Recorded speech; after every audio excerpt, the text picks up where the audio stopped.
അപ്പോസ്തലപ്രവൃത്തികൾ 14-ാം അധ്യായം.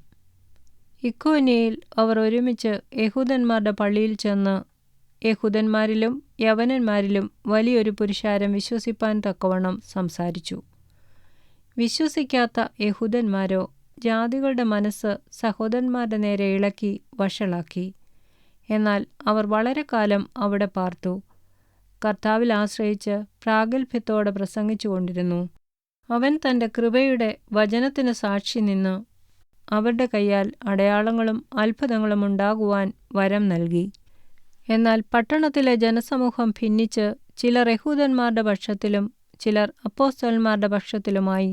അവരെ അപമാനിപ്പാനും കല്ലെറിവാനും ജാതികളും യഹൂദന്മാരും അവിടുത്തെ പ്രമാണികളോടുകൂടെ ഒരാക്രമം ഭാവിച്ചപ്പോൾ അവർ അത് ഗ്രഹിച്ച് ലുസ്ത്ര, ദെർബ എന്ന ലുക്കവോന്യ പട്ടണങ്ങളിലേക്കും ചുറ്റുമുള്ള ദേശത്തിലേക്കും ഓടിപ്പോയി അവിടെ സുവിശേഷം അറിയിച്ചു പോന്നു.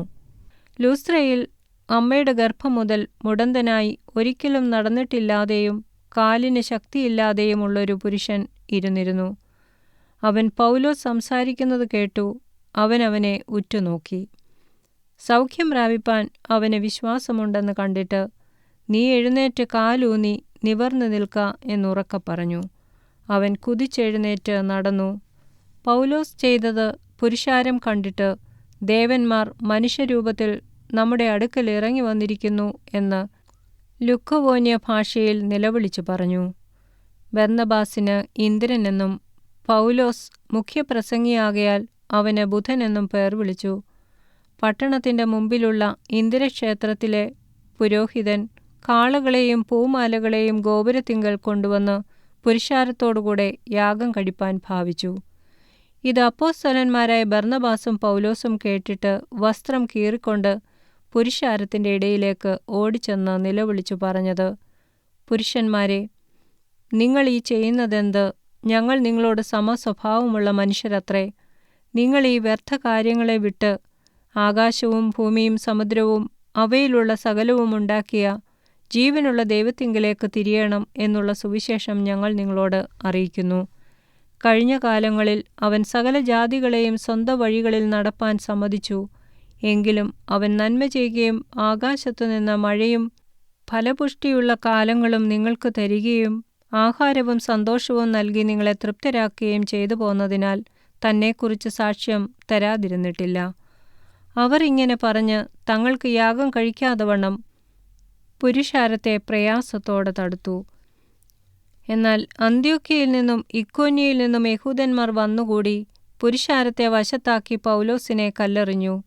അവൻ മരിച്ചു എന്ന് വിചാരിച്ചിട്ട് അവനെ പട്ടണത്തിന് പുറത്തേക്ക് ഇഴച്ചു കളഞ്ഞു. എന്നാൽ ശിഷ്യന്മാർ അവനെ ചുറ്റി നിൽക്കയിൽ അവൻ എഴുന്നേറ്റ് പട്ടണത്തിൽ ചെന്നു. പിറ്റേന്നാൾ ബർന്നബാസിനോടുകൂടെ ദെർബയിലേക്ക് പോയി. ആ പട്ടണത്തിലും സുവിശേഷം അറിയിച്ചു.